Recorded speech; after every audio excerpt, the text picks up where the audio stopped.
Hey Vince. Hey Courtney. I thought I'd jump on this morning and see if anybody wanted to chit chat. It's a beautiful Sunday morning. Hey Sorcha. Hey Terry. Hey Dominic. Howdy from Istanbul. That's pretty amazing.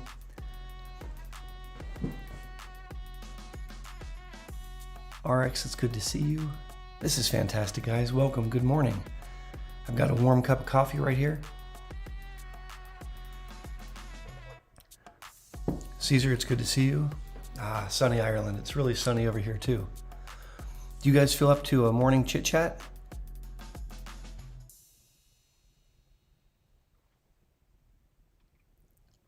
Good morning, Nancy. Howdy. Hey, Jeremy, sounds great. Let's do it up.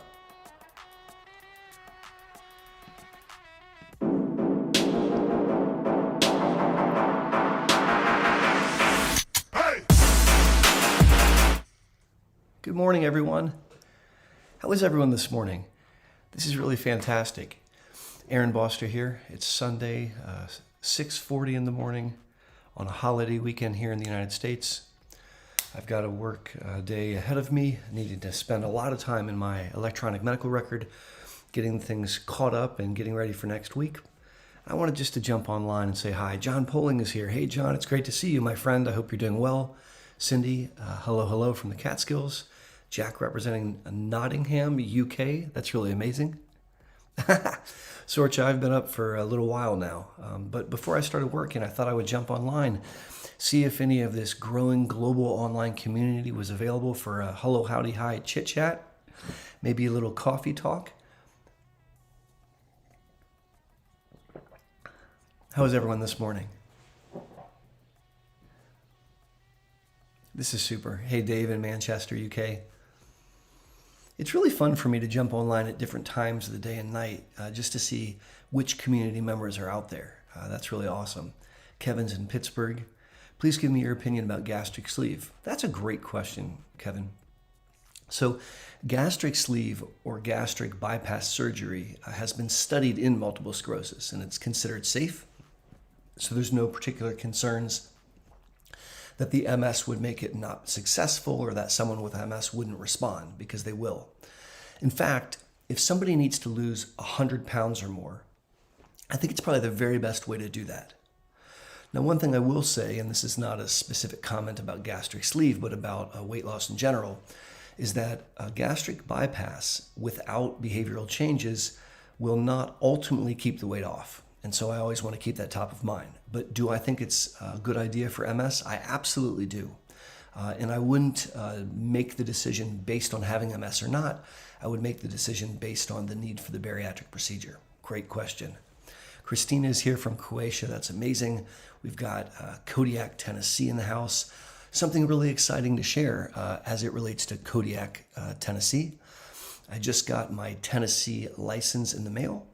So some of you who follow the channel know that I've applied for what's called a compact medical license, which then allows me to apply for licensure in other states. I take care of patients all around the United States.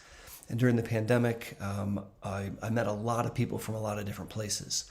I don't want to lose those relationships, and so I've been applying for medical licensures in other states, and I just got my one from Tennessee. So that's pretty exciting. I have a Tennessee medical license. Woo! Kentucky also came in the mail yesterday, so that was pretty neat. Rose, I'm reading what you're saying here. Seems to think it's not necessary to take medicines. All right, I'm not able to follow all that. Hello from Boise, Idaho. If you have other questions, throw them in the chat. As usual, when you jump online, tell me where you're jumping in from. One of our amazing moderators is up early this morning. Hello, Angela. I hope you and yours are doing great. So just answering some questions and having some coffee this morning before I really get into a busy work day. Adriana writes, hello. I want to know if steroids has any impact on the ultimate level of recovery of a relapse. Is it important to take them? So this is a really good question. I really like this question because it's an ongoing debate. So the party line is that taking steroids don't make you more better. So the party line is, if you were going to get 80% better and you take steroids, you'll get 80% better faster. Now, clinically, having done MS for, almost 2 decades now, I don't think that's true, and it doesn't make sense to me. It's my opinion that if you have ongoing active inflammation in your brain or in your spinal cord, that's bad. And leaving it unchecked, not quelling it with steroids, allows it to go on longer. And in my mind, that gives a better opportunity to cause permanent damage. So it's my opinion, when you look at those original studies where they said, oh, it doesn't make you more better, I don't think that we were savvy enough to pick up small changes that would have a big effect down the line. And so when I see an attack, I'm desirous to treat it with steroids, not just to hasten recovery, but also that's an indication that there's active inflammation in your brain, which is bad for you. And I want to quell that. My son's cat Mewtwo is here. He's eaten his breakfast, but I guess he's still wanting some attention. So Sorcha writes, diagnosed in 2014, 5 disease-modifying therapies that didn't work, enormous amounts of IV steroids, did hematopoietic stem cell transplantation last year that required steroids and haven't needed steroids in over a year. So that's amazing, Sorcha, and I'm really, really happy for you. Congratulations. A lot of people on the channel ask me about stem cell transplantation and my opinions. I'm actually working on a video where I'm going to share my opinions on stem cell transplantation. Maybe we could take a quick poll. Would you guys like me to talk about that for a little bit right now? There's just 56 of us online. This is a intimate little discussion. If you're interested in hearing some thoughts on stem cell transplantation, let me know, and I can chat about that over this coffee.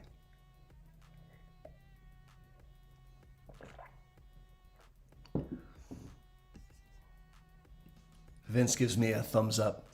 All right, let's talk about it a little bit.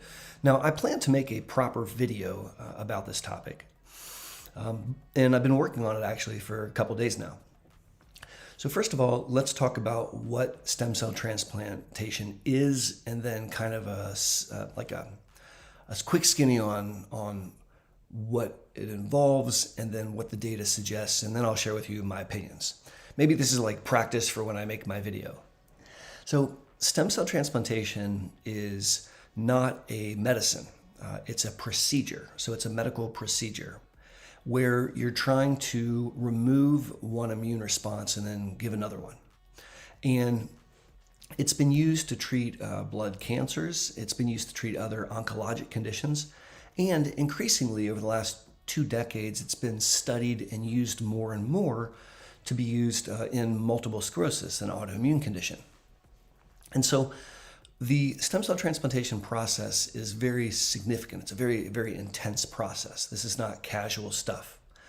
The first thing that they need to do is they need to mobilize white blood cells. So they've got to get a bunch of white blood cells, and then they got to take them out and put them on storage. And that's called an autologous, A-H-S-C-T. A stands for autologous, which is stem cells from yourself. So you mobilize those stem cells, then you put them on ice. So they're over there. Then you give the human being near lethal doses of chemotherapy. So you're not giving them chemo with the goal of knocking down cells. You're giving chemo with the goal of literally ablating the immune system. So ablating the immune system is a doctor word for kill. So you're wiping out the human's immune system. The rationale there is your immune system has learned the wrong things. And so your immune system is autoreactive, Sorcha. And so we're going to remove that.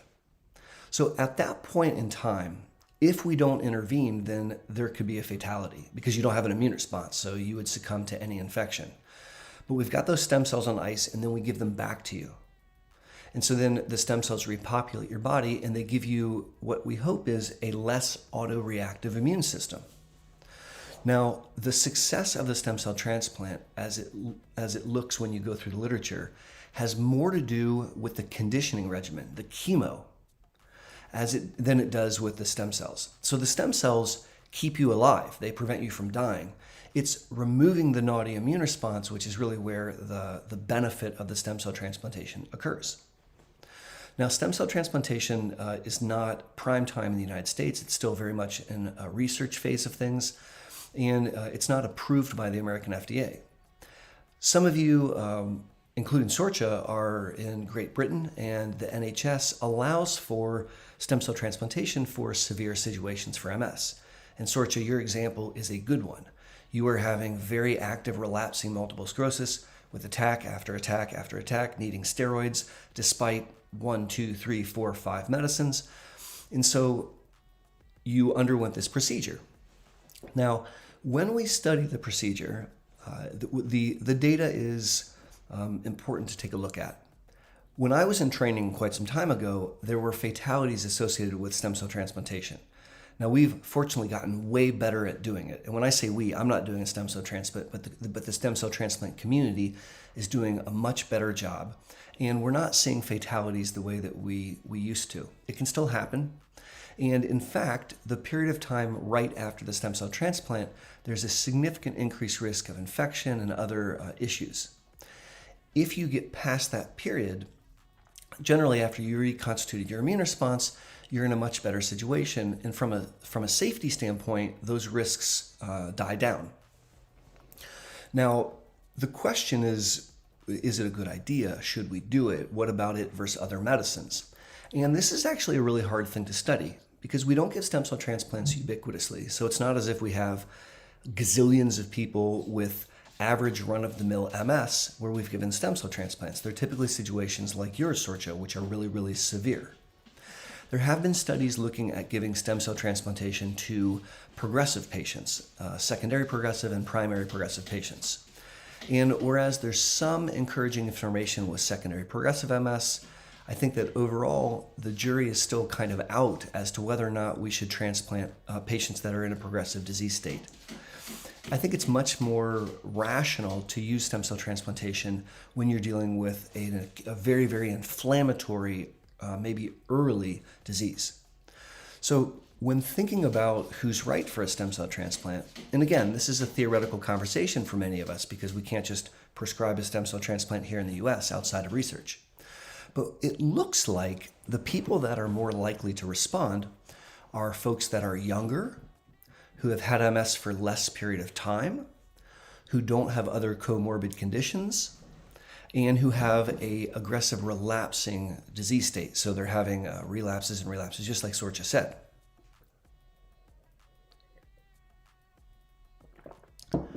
And I think that what I'm faced with dealing with is if I had stem cell transplantation at my ready, so if I could just give a stem cell transplant, and I have all the medicines that I'm used to using here in the United States, what would I do?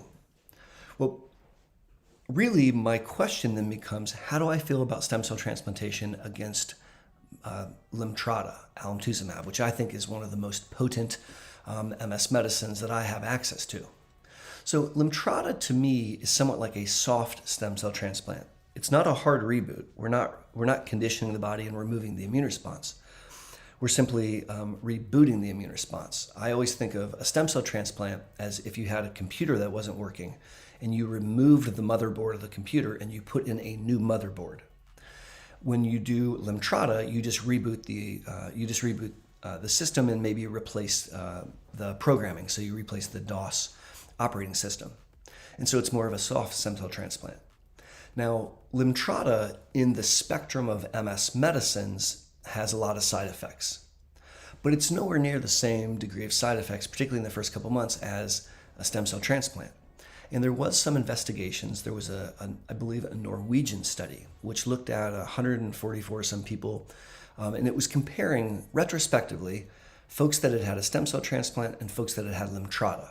And what it found is that the risks of infection or severe risks were higher with stem cell transplant in the beginning, but that the success was higher for achieving NETA. It was like double. And so when I think of the MS armamentarium, I think that stem cell transplantation probably deserves a place. I don't think that it's going to be appropriate for most patients. And I will share that I can give someone alemtuzumab, Lemtrada, today. I give alemtuzumab quite frequently. And I find it to be very, very effective for most patients. And if I can get away with treating someone with Limtrada, I think that the risk-benefit is more favorable, at least in the now. Now, this is a works in progress. There are active ongoing research experiments throughout the United States looking at stem cell transplantation. Now, before I wrap up this topic, Sorcha, I also want to share just some own personal clinical experience. So I was a sub-investigator to a trial called the HOLT trial. This was many years back. And this was a stem cell transplantation trial for aggressive MS. And this is when I worked at the university, and we did transplants on 4 people. 1 passed away, and 2 responded pretty well. And I'm not very happy about those results. Those people were very important to me. And so that's been my own personal experience. Now, I, in my practice, have received several patients who have had stem cell transplants elsewhere. And in specific, I've received several patients, 4 patients, who have gone to Clinic Ruiz, which is a MS clinic in Mexico. There's a very, very smart doctor down there who is trained by the Mayo Clinic. He's the real deal. And he does stem cell transplants. And so I've received several patients, 4 who have come back from receiving that, and I followed them. And I can share with you that stem cell transplantation is not a cure. So several of those patients have gone on and had MS clinical attacks. And we've treated them and put them on medicines. Now, are they faring better than they were? I think they are. I just want to share that it's not a panacea.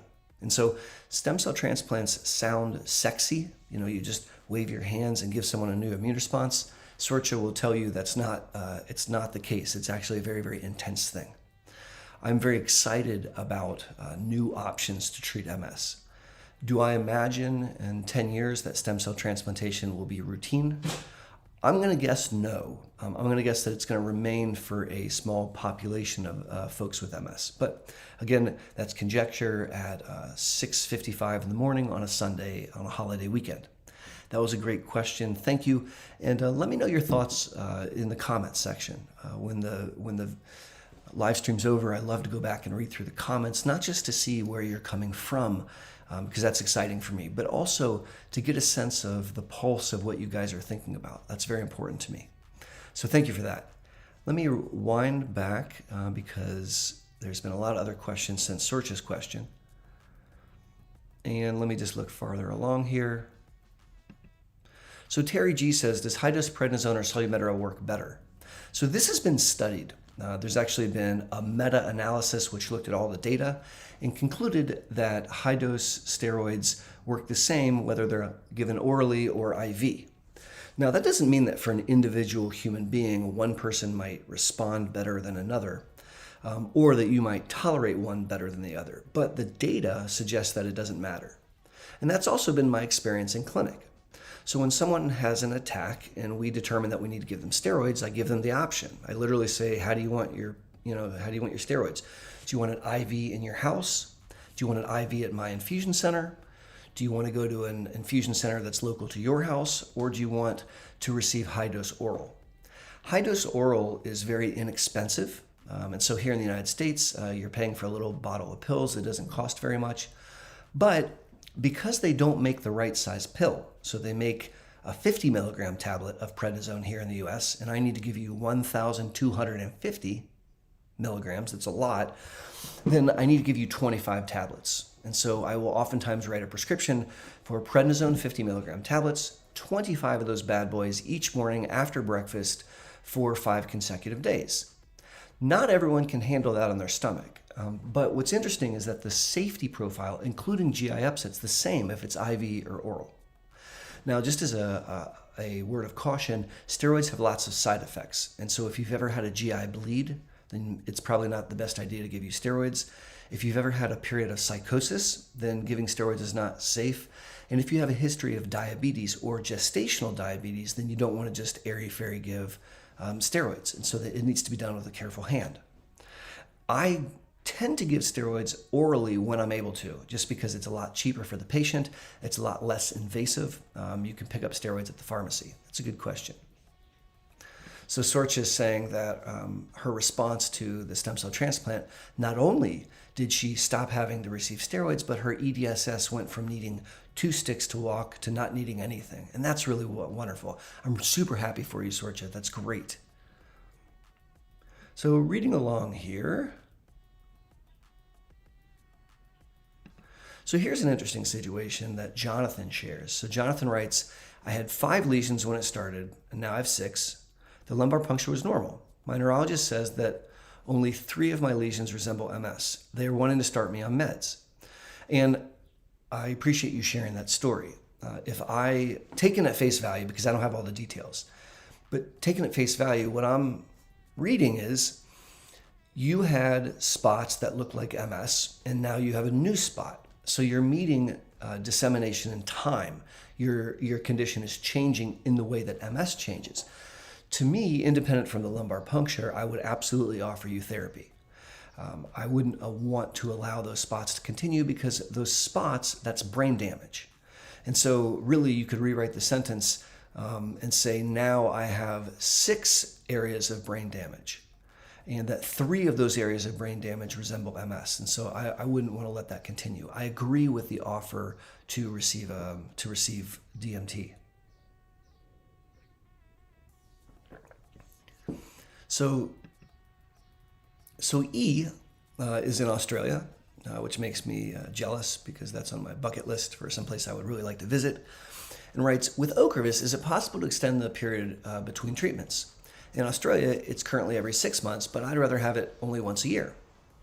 So the way that we studied Ocrevus in the clinical trials, and I'm referencing a trial called Opera-1 and Opera-2, those are the 2 trials, we gave the drug every 6 months. So you give it once, 2 weeks later, that gets you loaded, and then it's 1 infusion every 6 months. You know, the rationale for that, scientifically, is as follows. When you murder adult B cells and knock them out of play, you still have stem cells, and those stem cells make new B cells, and it takes about 6 months to make new adult B cells. So you want to continually knock them down every 6 months.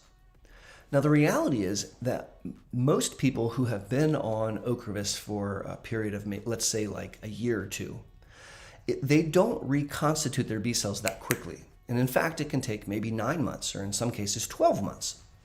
And so I still like to give Ocrevus every 6 months because I don't want to let the cells come back. But there are situations where the risk-benefit is such where maybe it's not in the human's best interest to receive it so frequently. And so in that situation, there is an alternative. Now, this is off-label, so it's not part of the Australian label or the European label or the South American label. It's not part of the American label. But you could check a lab. It's called a CD19 count. It's a blood test. And you could see if it's still 0.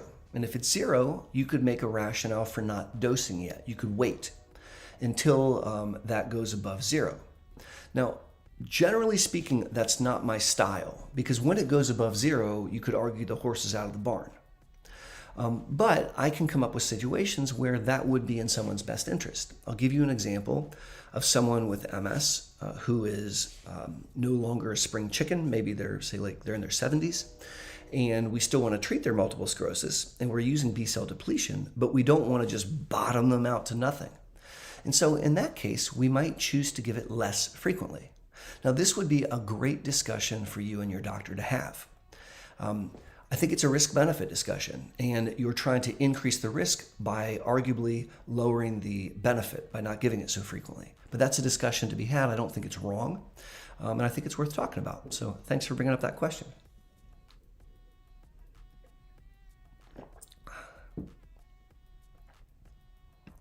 So this is a great comment made by Carolyn Strand. So hello, Carolyn. Thanks for joining me today.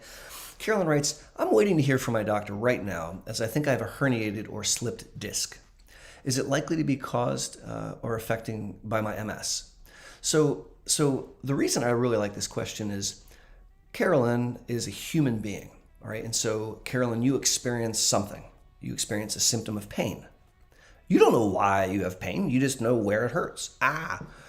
And when you have multiple sclerosis and you could have your spinal cord affected, but you're not impervious to other medical things, and sometimes nature's too generous.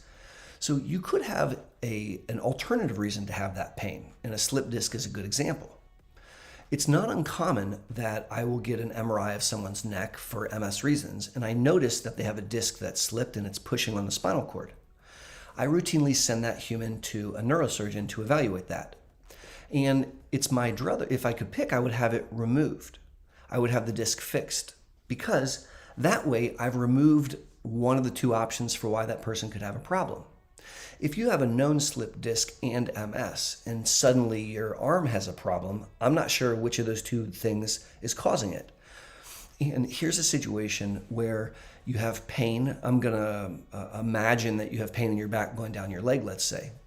And I think that you're appropriate that the first thing that we need to do is to get some imaging to see if it's a slip disc or if it's coming from MS, because the treatment's very different. This is just a reminder that we experience things as human beings. I need you to characterize it and bring it to the physician or the clinician so they can sort through it and order the appropriate tests to help you figure out which of those things it is. And I hope that you get a hold of your doc, and I hope that your back gets better really soon. Wow. So Courtney says that I was Courtney's doctor when I was at U of M. That's amazing. Hi.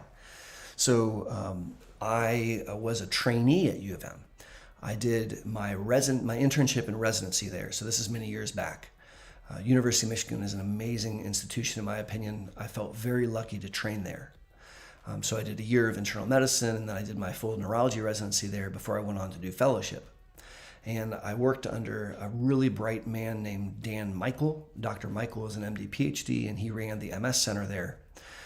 He was very kind to me, and I did as much time in the MS Center as I possibly could. So Courtney, what an honor that you bring that up, and it's really nice to see you. I'm only 3 hours south of you, and so if you want to come down to the Boster Center for MS, holler at us.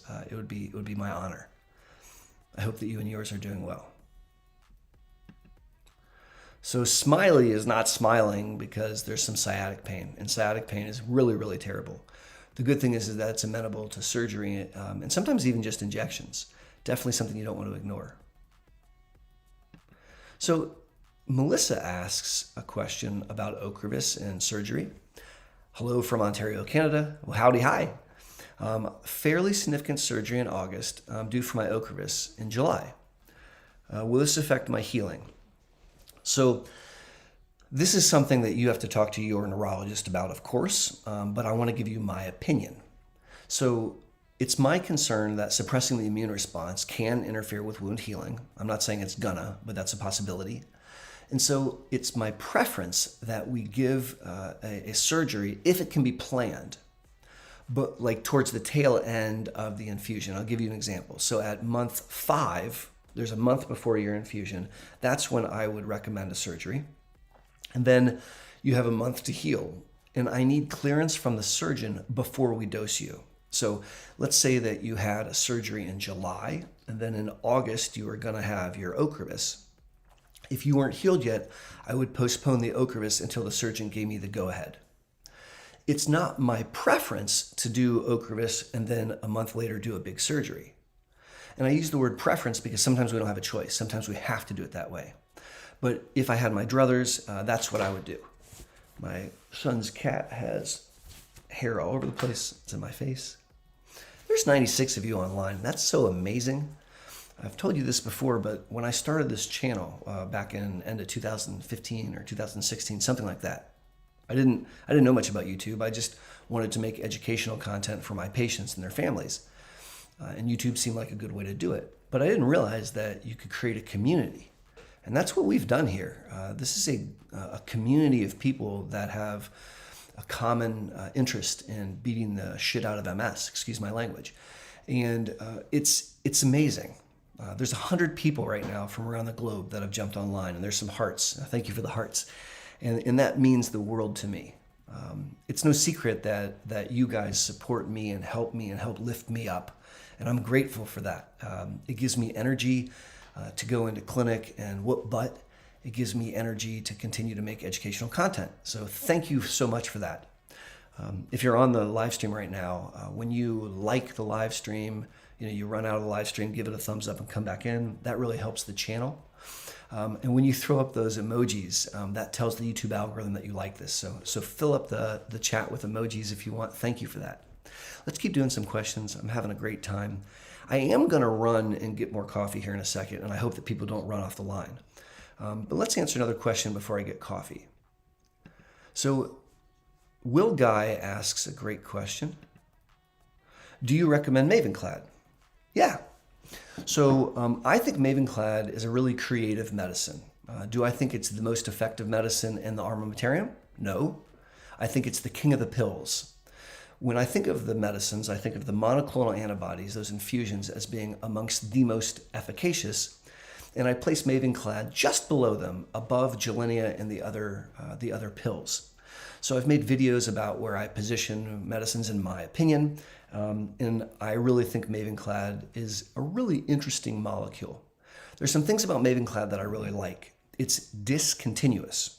So what does that mean? So I have high cholesterol, thanks Mom and Dad, and I take a pill once a day to lower my cholesterol, and I do that every day. So that's a continuous medicine. I take it on a continual basis. Most MS medicines, the vast majority of MS medicines, are continuous. You take a shot once a week, a shot 3 times a week, a pill twice a day, a pill once a day, an infusion every 6 months, an infusion every 1 month. But there are some drugs in the MS armamentarium, Limtrada, mitoxantrone, Mavenclad. These are discontinuous, which means you don't take them forever and ever, because that's not how they work. So the way these discontinuous medicines work, they're not trying to block cells from entering, right? They're not trying to continually suppress cells. What they're doing is they're rebooting the immune response, which is really cool. So I commonly use an analogy of training my dog. And let me see if I can get my dog to come over here. River dog. She may still be upstairs sleeping. She's a little bit lazy at times. So when River was a puppy, she thought it was cool to climb on the couch, which I didn't want her to do. So every time she got on the couch, I would snap her chain, no, and tell her to get off the couch, right? When I have a puppy, I train my puppy with a leash in the house. And every time she got on the couch, no, and I'd pull her off the couch. And so she learned really quickly that getting on the couch is super annoying because then she gets yanked off and yelled at, and it's just not the thing to do. And my dog learned not to get on the couch. I like to point out that I didn't shoot my dog. I didn't build a fort around or a moat around my couch. I didn't remove my couch. I taught my dog not to get on the couch. Now my dog can walk around the living room and she doesn't get on the couch. Every once in a blue moon, she doesn't listen and she gets on the couch once and no, and I snap the chain and get her off the couch. And then she remembers for another year or two. And that reminds me of the way discontinuous medicines work. So when you take Mavenclad, you're taking 5 pills over 5 days. So a pill a day, Monday, Tuesday, Wednesday, Thursday, Friday, and then you're done for the month. And then a month later, you repeat that process once. So the next month, Monday, Tuesday, Wednesday, Thursday, Friday, then you're done for the year. So you're taking 10 pills that first year. You go for a full year before you do anything else, and then you repeat that, take 10 pills the second year. And so then you don't take any more medicine unless you have new disease activity. And the reason that works is because when you take those pills, they suppress your adaptive immune response, but not down to nothing. But when the cells come back, they come back more well-behaved. So specifically, we'll think about B cells. So you've heard about B cells in MS, they're involved. And there's different kinds of B cells, including B memory cells. Now, in MS, B memory cells remember the wrong thing. They remember you as a foreign invader. And so when you take Mavenclad or when you take other discontinuous therapies like Limtrada, you knock down the B memory cells and they don't come back very much.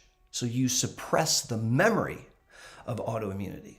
And that's one of the underpinnings of how we can have a durable effect in the absence of retreatment. Now, is Mavenclad for everyone? No. No drug is for everyone, but I think Mavenclad's a heck of a drug. If you have a history of cancer, it's not a good idea. If you're pregnant, it's not a good idea. If you have heart condition, it's not a good idea. And so there are some things to think about, but it's a medicine that I think is the king of the pills. And that was a good question. Thank you. All right, let's see what else is on this list today.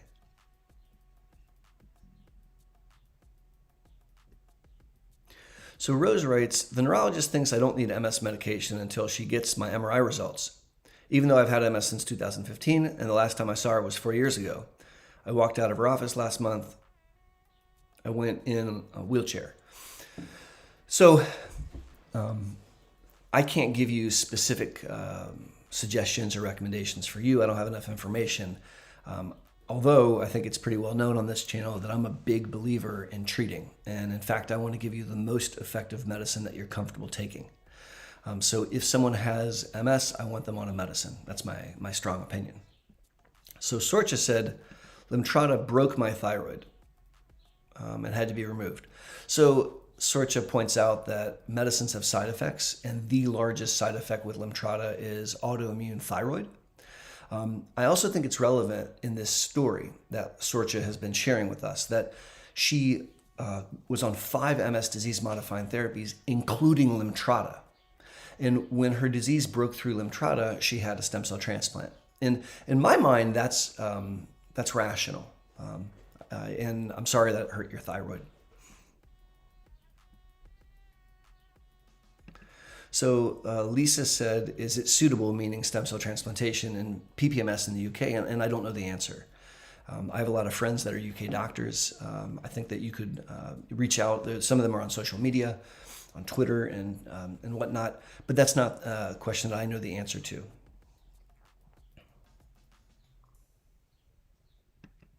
So Adriana writes, I don't know why, but when I take steroids for a relapse, I start getting worse. And then it takes a month or so to recover. I'm not sure the steroids are working for me. Now, when you take steroids, they go and they change the DNA of white blood cells. So they force the white blood cells to become less pro-inflammatory, like anti-inflammatory. And the effect on the white blood cells lasts the life of that white blood cell, which is several months. Why is that relevant? Because sometimes we can see an effect really fast, like during the steroids, the human being gets better. Sometimes it can take a while before we see an effect. There's also an important phenomenon that people respond to steroids. It's almost a function of age. I think that earlier on in the disease, when people are chronologically younger, they tend to have a more robust response to steroids. And that might be because that's a period of their disease where there's more inflammation, so steroids have a better opportunity to work. Sometimes patients, as they've gotten older and they've had the disease for longer, they notice less of a robust response to steroids. And sometimes someone will respond really well and the next time they won't, which is super frustrating. And it's not like there's an easy way to tell. And so I really appreciate you sharing that. I think that's a true phenomenon.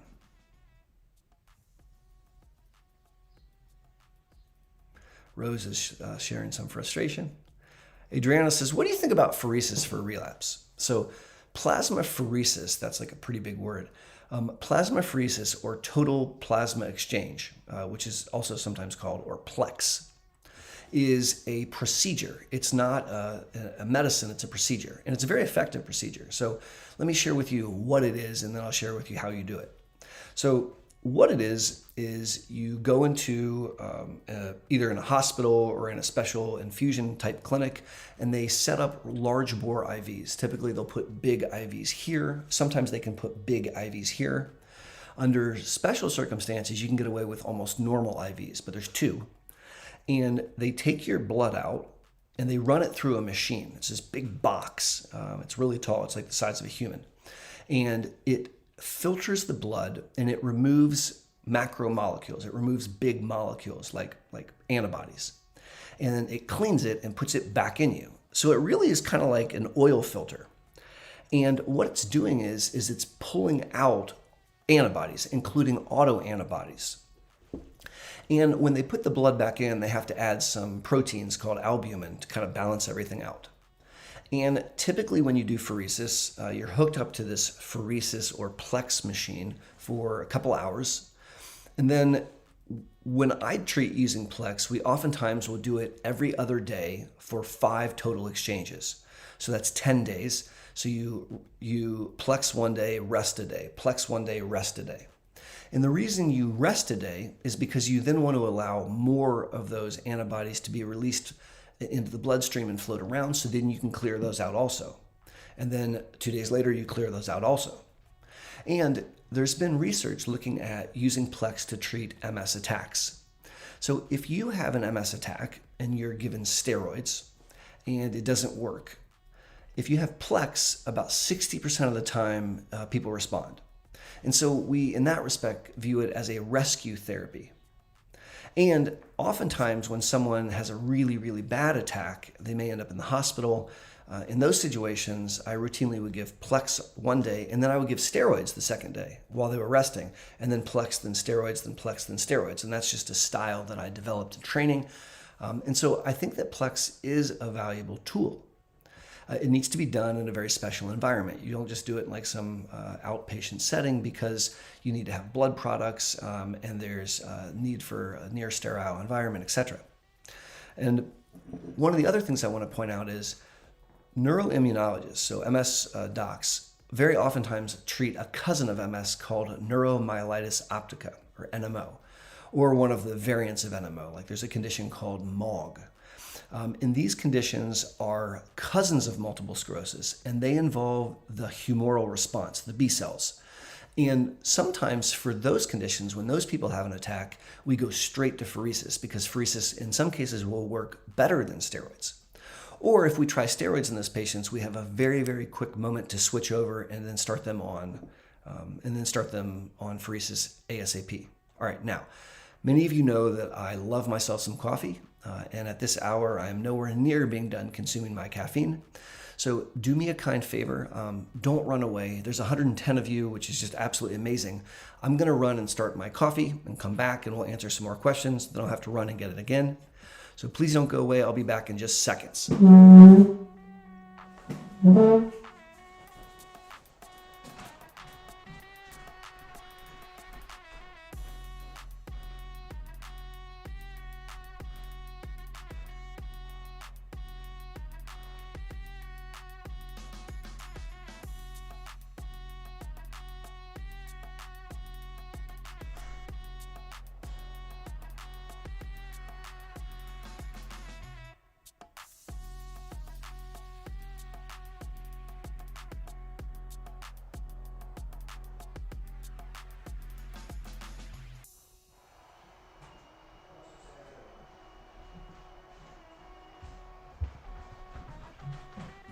Howdy, hi. I hope I didn't lose too many of you.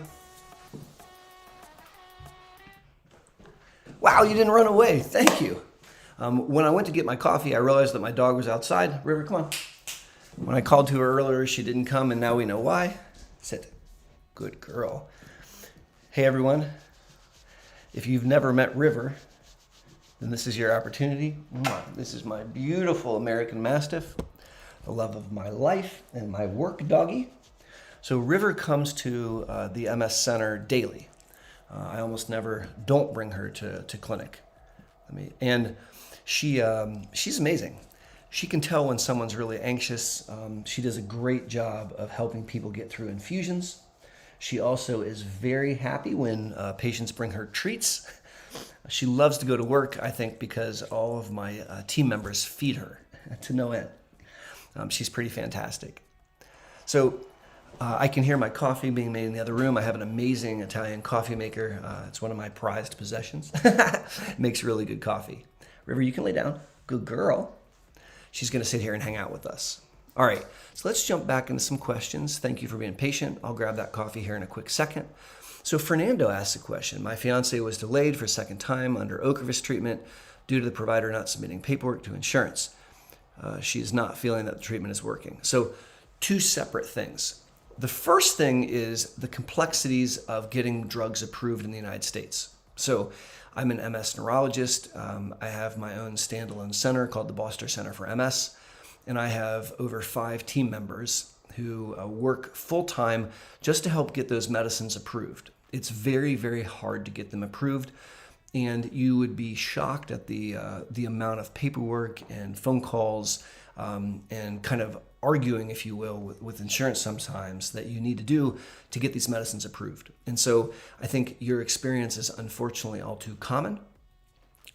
I feel like my team is really top notch, and we only deal with multiple sclerosis. And so they're really, really adept at applying for these medicines and getting them.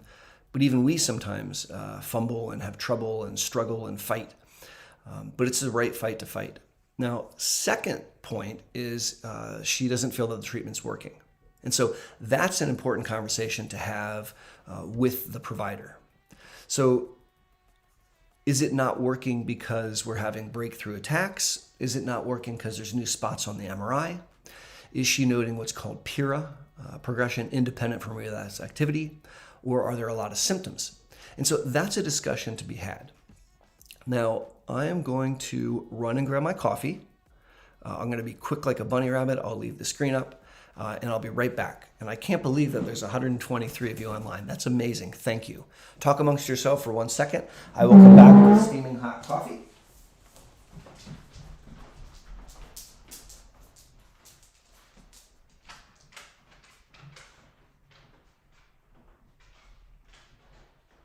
It's okay. Come on.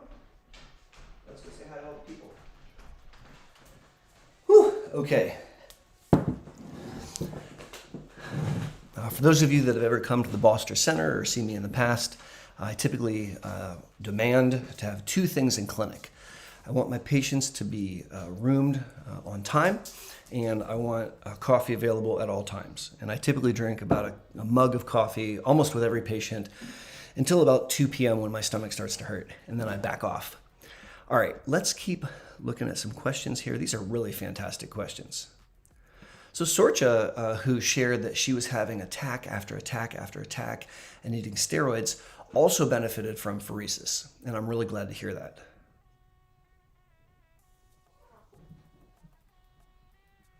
So Rose points out something. Now she's in Canada, and she shares that she's in a rural area. And this is not true just for Canada. This is true across the world. And I'll use the United States as an example.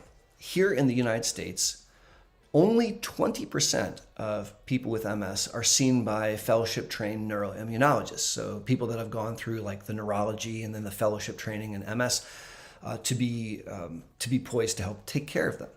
The vast majority, so 80%, are cared for either by outstanding general neurologists or internal medicine doctors.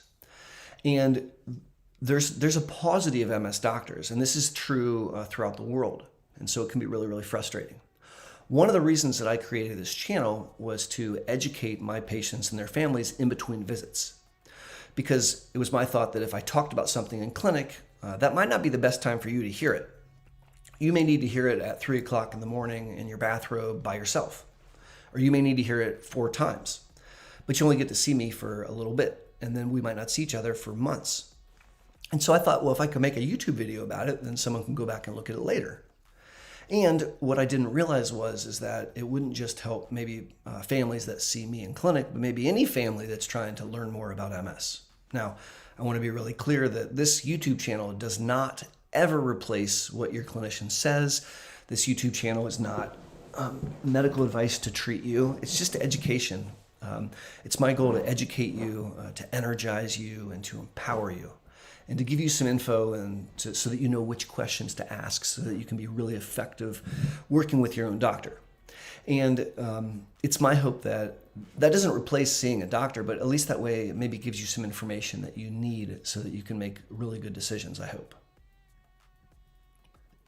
All right, I'm flipping around, look, Christy has thrown up some flames, and I love flames on this chat. So if you like what we're doing here, you can go ahead and throw some flames in the chat. I always think that's really awesome.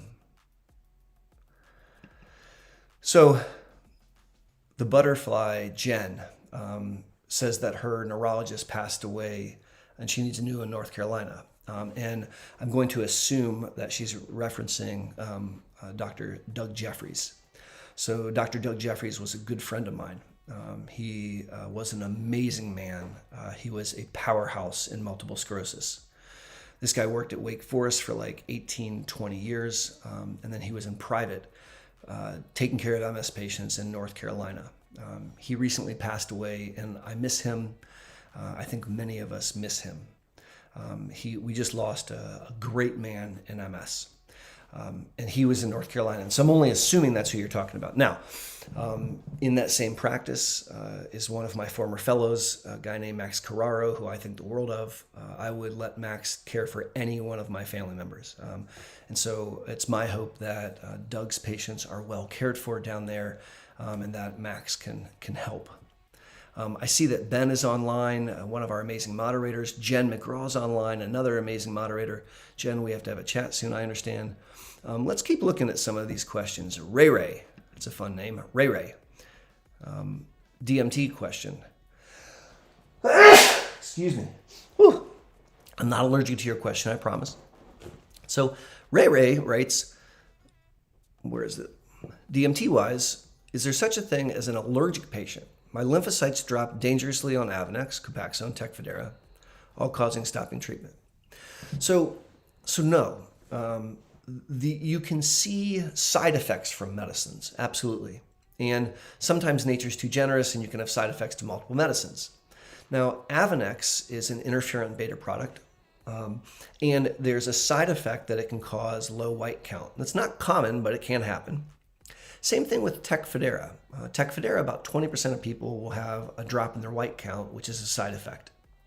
Copaxone cannot drop your white count. It's not physically possible. And so I'm not exactly sure what happened with regards to Copaxone. Copaxone is not capable of dropping a white count. Nonetheless, there was definitely something that made you need to leave that medicine.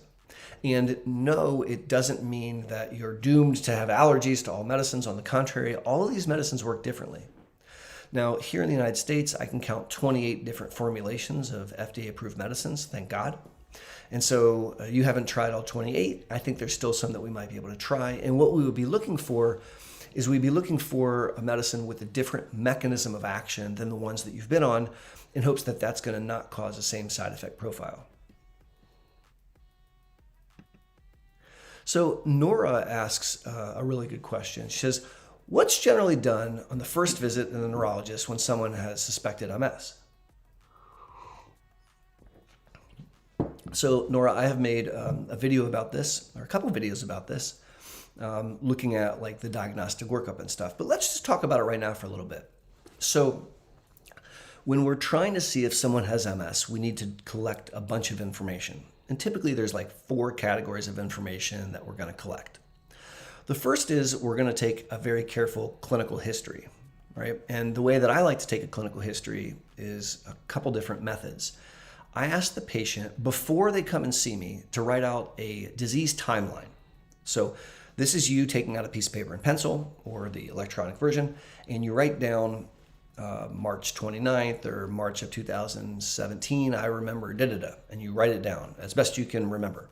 And I want you to share your disease timeline, the symptoms that you had, what happened with them, any workup that was undertaken. And that's very important. Then when I see you, I'm also going to have read notes sent by other doctors. And so if you saw another neurologist, if you saw an internal medicine doctor, family medicine doctor, I read through those notes so that I can understand what those doctors wrote down and arguably what they thought. Then I meet you. And when I meet you, I take your history. So I've read what you've written. I've read what they've written, and then we're going to talk about it, because invariably I'm going to have some questions about what I read. And we may spend the majority of that first visit just hashing out your story, right? That story is really, really important. In medicine, we call it the history of present illness, because that makes it sound fancy pants. It's just your story. And I'm listening for events which are consistent with attacks, or I'm listening for events that are consistent with progression. So that's what I'm trying to capture. The second thing that we're going to do during an initial visit is we're going to do some form of physical exam testing. And so oftentimes that involves the neurological examination. And the neurological examination tests the various neurological systems. So like the visual system, we're going to check your visual acuity, having you look at a card. We're going to see how your pupils respond when we shine light in them. We're going to see how the eyes move when we track them and things like that. We're going to go through and test the brain stem, the motor system, the sensory system. We're going to look at the coordination system. We're going to look at how you walk, because we're trying to characterize your neurological status. And we want to see if we can find evidence of dysfunction localized to the brain or spinal cord consistent with your story. So those are the first 2 things that we're going to do. The third thing that we're probably going to do is we're probably going to check some laboratories. Why? Because we want to look for things that can mimic multiple sclerosis. So there are conditions, metabolic conditions like vitamin deficiencies. There are other connective tissue diseases like lupus. And there are infections like HIV, various things that we want to check and cross off our list. Now, do I think the person has those? No, I don't think that, but I want to prove they don't. And so I can prove they don't by getting a couple laboratories, and that's very, very helpful. The fourth thing is to get an MRI. And we're probably not going to get an MRI the day we see you. Here in the United States, we have to get it approved. And so typically the MRI will be ordered after the first visit, and we'll review it on the second visit. We also might need to do a lumbar puncture or spinal tap. Now, if Nora, if you wrote in and you're in the UK, most often when patients are being worked up for MS in the UK, the standard is to do a lumbar puncture. Here in the United States, that has fallen out of favor a little, and I don't do a lumbar puncture on every patient. I probably do a lumbar puncture about 15% of the time, and it's typically when I need that information to help further the diagnosis, because oftentimes without the lumbar puncture, we can make a diagnosis. So if you've picked up a theme, that first visit is not about providing care. That first visit is not about doctoring you. It's really you giving me the gift of information. So I can take all that information in, and then I can look at it and try to figure out what's going on. When I see someone as a new consult, I do 2 visits very close together, like a week apart. Because we're going to collect information the first visit, and then the second visit, I'm going to share where we are. I'm either going to tell you that there's a diagnosis, and then we're going to treat the diagnosis, or I'm going to tell you there's no diagnosis yet, and we're going to talk about how we monitor in attempts at trying to survey and find a diagnosis. So if I was to give you some advice for what I would like you to do in preparation for your first visit, there's a couple things that I think are really important. All right. First of all, make sure you know where the clinic is and get there ahead of time. You want as much time with the neurology team as possible, and if you show up at the time that your appointment starts, they're going to spend half of the appointment doing registration and doing testing, and you're not going to get to spend as much time. So I would get there early. I would not arrive on time. I would arrive early. I think that's really important. The second thing is I would write down a timeline of all of my events as I understand them. Whether the neurologist has asked for that or not, it's a very valuable tool. And it is a cheat sheet for you to look at. You can also say, here, you can have this. I wrote it all down for you. They will value that. They'll read it. They'll put it in the electronic medical record or the chart. That helps inform their decisions. The other thing I want you to do is I want you to have at the ready what we call your past medical history, a list of all your medical ailments. I want you to have the doses and frequency of all the medicines you take. So either write all that down and bring it to us, or sometimes you just put all your bottles into a bag and bring the bag in, and then we can look through it because we need to know all of those important details. The neurologist is very likely going to do an exam, and so I want to make sure that your clothes are not encumbering you. If you're wearing an outer jacket, be prepared to take it off. I would be prepared to take off your shoes and socks. And so some people, they want to make sure that their feet are washed and all that kind of stuff. That's very important. And I would encourage you to bring a friend or family member because it's a pretty intense first discussion. It can be overwhelming. And something may be said that you don't absorb because there's so much going on. And so if you have another set of eyes and ears, that can really help. Let me just tell this lovely, lovely person that I'm doing a live stream. Okay. That was a good question. As I mentioned before, I do have some videos on that topic.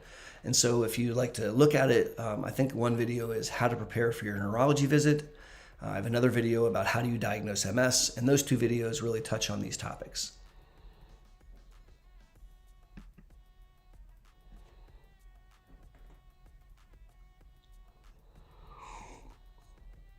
Joe Siders is on. Hey, Joe, it's great to see you. Joe's one of our amazing moderators.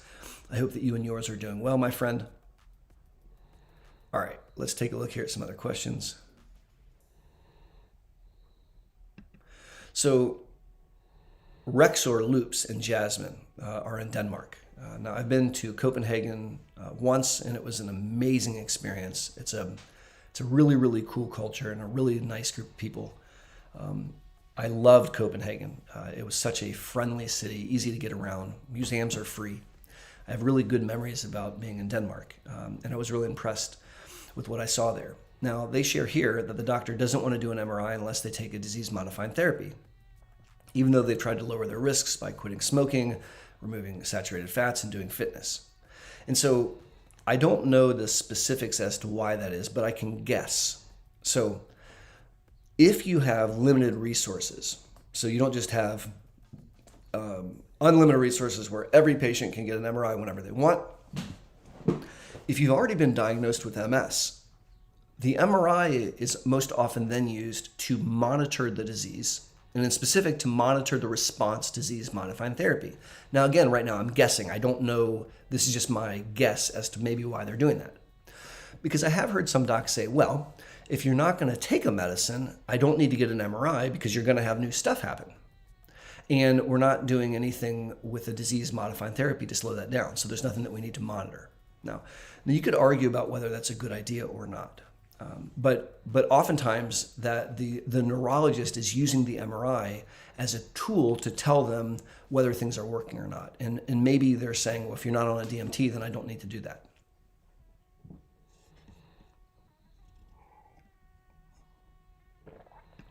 So Harm City wrote, would you recommend Ponvory to any of your patients? I can choose any med I want, and my nurse said Ponvory is effective. So no. I wouldn't. And I say that having been a clinical trial investigator for Ponvory. I was involved in the phase 2 and the phase 3 testing of that medicine. So it's a medicine that I'm very familiar with. And it's a Gilenya Me-Too drug. And so Gilenya is an S1P1 receptor modulator. That's a mouthful. It's a pill that you take, and it's the first compound. There's now several second-generation Gilenyas. So Ponvory is one of the second generation. Gilenya's Ponesimod is the long name. And Ponvory, I believe, is kind of closing shop. I believe I was told that they're not going to continue to make the medicine.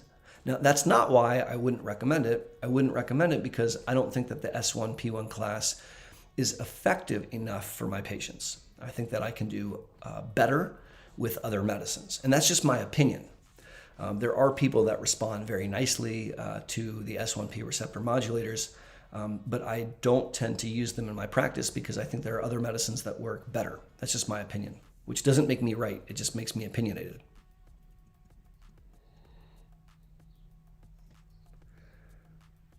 So Ren Iberi, I actually did cover this question earlier in the live stream, so I'm not going to go over it again now.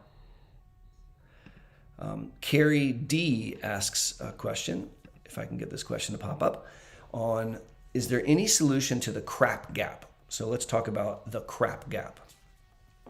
So when you take a B-cell depleter, IV, whether that be rituximab off-label or ocrelizumab, now there's Briumvi, these are given every 6 months. And you get it, and then 24 weeks later, you get it again. And there are some patients that experience a wearing off feeling, a wearing off period, the last month of their infusion typically. Now, it's not every patient, it's the minority of patients, but they'll describe a return of some MS symptoms, fatigue, clumsiness, stumbling, hand getting numb, dropping items, cog fog, stuff like that. And oftentimes, after they get their infusion, that goes away.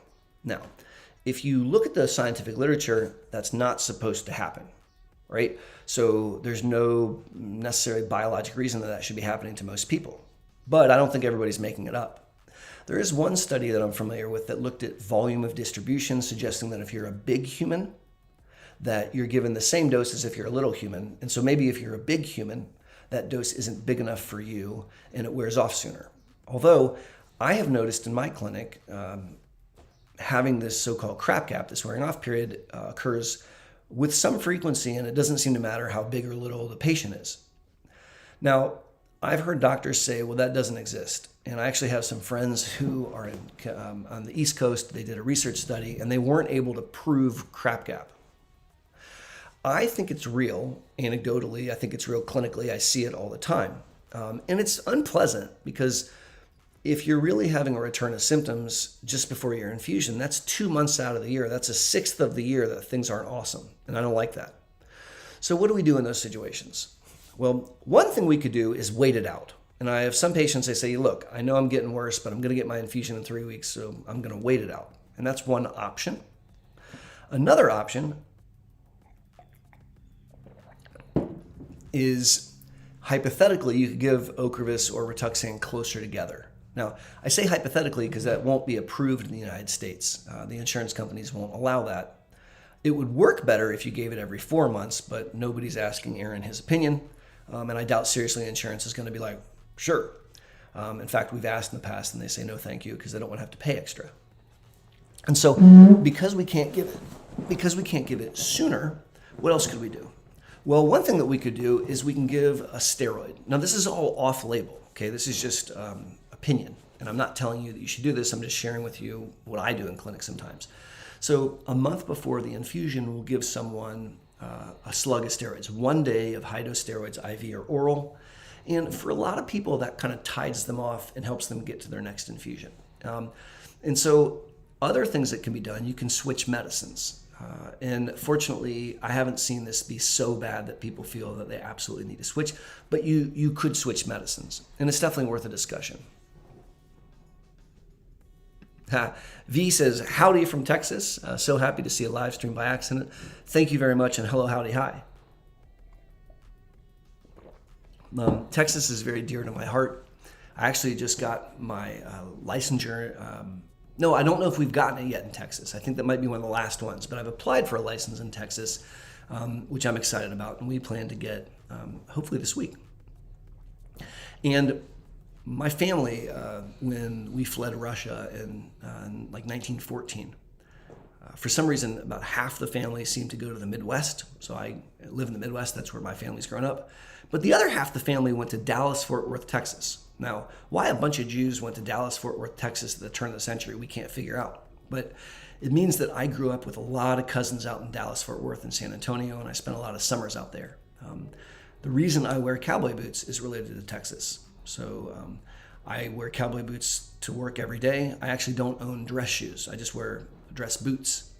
And the reason has to do with my background in Texas. So I used to spend a lot of summers out there. I became very close with my family out there.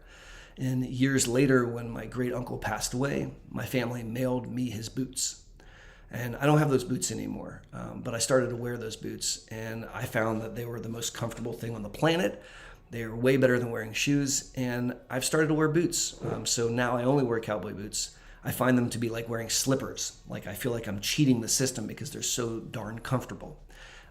And so, yeah, I think that Texas holds a special place in my heart.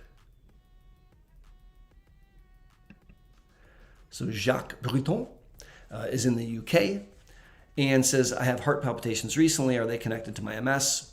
No. If you have some heart stuff going on, I definitely would talk to your GP. MS does not cause cardiac problems. Sometimes the medicines from MS can cause cardiac problems, but common things being common, I'd be more concerned that nature's too generous and you have palpitations separate from MS.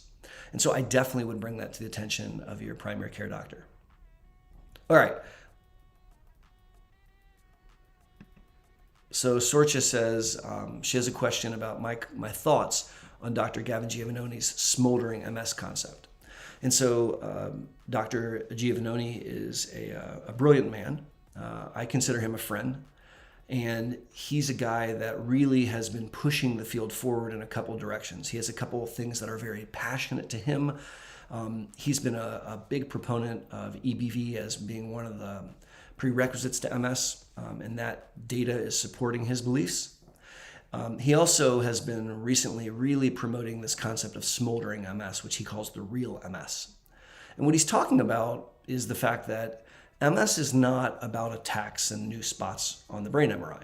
It's not only about attacks and new spots on the brain MRI. If you have MS, then there's a neurodegenerative process going on in your brain, and he sometimes describes it as putting a shredder on low and just constantly running in the background. And the reason this is relevant is we need targets for the smoldering aspects of MS. We've gotten pretty darn good at shutting down new inflammatory disease activity. But we still struggle to completely capture smoldering MS, that concept. One way that I like to think about smoldering MS and inflammatory stuff is whether it's coming from the outside in or inside out. And so there's a thought that peripheral involvement is what's involved in causing an attack, causing new spots, but that there's separate pathologic processes that are occurring inside the central compartment behind a closed blood-brain barrier that are kind of just chewing away at the brain. So I think that it's gained traction. I also think that we need to create language to understand how new drugs work. And so right now, there's a tremendous international effort studying routine tyrosine kinase inhibitors, BTK inhibitors, and it pairs very nicely with this smoldering MS concept because these routine tyrosine kinase inhibitors can do some things in the central compartment with cells that we haven't been able to do before. And it's our hope that that may be a key to stopping the smoldering aspects to MS. Great question. All right, let's take a look here. Looking for some more questions. So Ben, one of our wonderful moderators, says, what's your concern for long-term use of Ocrevus and detrimental effects on the immune system? So Ben, I have patients that I've treated with rituximab, which is a drug that preceded Ocrevus, now for nearly 20 years, and they've not had problems. And so I think there's a lot of hype. I think there's a lot of folks, actually competitors of B-cell depleters, that like to point out there might be a problem with long-term use. I do think that you have to be a good clinician. You have to monitor things. And we can monitor risk of infection. We can monitor antibody counts. But I do not feel that there's some dangerous long-term effect if you leave someone on and you monitor them correctly. The reason I say that is if you stop Ocrevus or Rituxan or Kesimpta, with time, you will repopulate your B cells. You'll be back where you started from. I do not feel that it's a completely one-way street.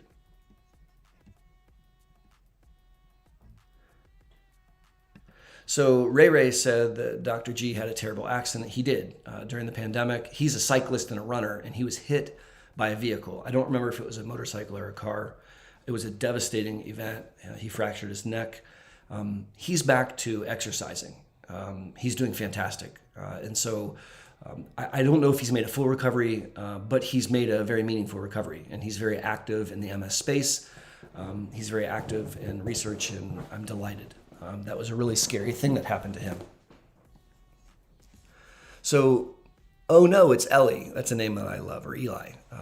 Odd question. I like odd questions. So let's see here. Since MS causes muscle spasms, can it cause excessive hiccups? I'm prone to hiccups, and they're more aggressive and painful. Melbourne. So howdy in Melbourne. I wish I could visit Melbourne. So MS can cause spasms, and MS can cause hiccups. Now, they're not actually the same. They're typically caused by the same thing. So there is a hiccup center of your brain in the medulla. And if that hiccup center of your brain is affected, you can have pathologic hiccups. In fact, there's a cousin of MS called neuromyelitis optica. And if that area of the brain, called the area postrema, is affected, you can have unrelenting hiccups or unrelenting vomiting. Now, I have seen a patient of mine, who had intractable hiccups in MS, and we were able to treat them with steroids. So it can happen in MS, although the mechanism isn't the same as the mechanisms of spasms of the skeletal muscles. All right, let's take another question here.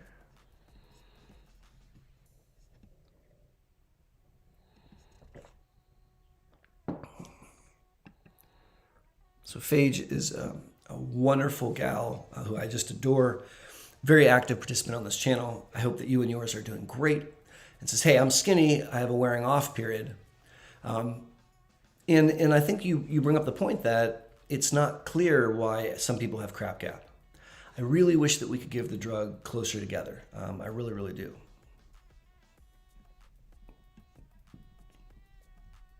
Ben shares 11 infusions, suggesting that he's been taking a B-cell depleter for about 5 years. I think that's awesome, and I hope that it's working really well for you.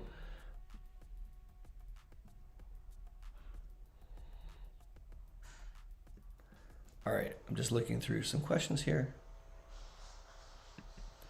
So Sam says, can MS contrast raise your ALT levels? So ALT is a liver enzyme. And so when the liver is being worked hard, whether you're drinking a beer or whether you're taking a medicine processed by the liver, you can see an elevation in the ALT. Now the contrast that you're talking about, gadolinium, is processed by your kidneys, not your liver. And so we don't associate it with liver problems. We can associate it with kidney problems, but I wouldn't expect the ALT to go up. So John, I'm not sure I'm going to be able to say this name correctly. John Dokik. So if I said your name wrong, I apologize. But Jay writes the question, good morning. Have you seen patients where the first symptoms were diagnosed a psychiatric condition like bipolar? So yes, I have. So MS can cause psychiatric problems. You can have frontal lobe involvement, and it's not common, but I have seen it. It can be tricky because if you're presenting with a psychiatric problem, we're probably not going to think of MS first off. Presumably, as part of that workup, there's an MRI that's obtained at some point, and hopefully that's elucidating. I'd say, ooh, I'm seeing some spots that look like MS. And if you're having enhancing lesions, particularly in the frontal lobes, then that's something that you may see some psychiatric stuff. And I have seen that before. I remember a very, very complicated case. I actually made a YouTube video about it. I have a video called Unusual Symptoms I Saw in Clinic. I think it's the most watched video on my channel. And I go over, I think, 10 or 11 complex, kind of unusual cases. And one of them is someone who presented with psychosis and had a large enhancing lesion in the frontal lobe. When we treated that, they got better, which is really awesome. Now, there's a second part of the question. Does COVID-19 infection possibly reveal underlying MS? I think the answer is yes. I think that is absolutely possible. All right, let's take, so Elizabeth Thompson's online. That's really, really awesome. Before I jump offline, if you guys would do me a favor and sign up for the newsletter. So if you look, if you go to bosterms.com, that's our website. And I've recently started a monthly newsletter. And on that monthly newsletter, I share kind of what's going on that month, any lectures that I'll be giving or educational opportunities that I'll be giving. I also share the dates of my scheduled live streams because I do a live stream the last week of every month. And so if you, let me see if I can put up the link to do that. Hold on. Let me see if I can find it really quickly. I'm not going to be able to scurry around and find it that fast, but let me just try. There's nothing wrong with trying. I'm not able to get it. So if you go to the website, you can search around there and look for a link to sign up for our newsletter. Just put in your email. And then once, oh, there it is. Oh, thanks, Joe. That's really, really nice of you, Joe. I was struggling to do that.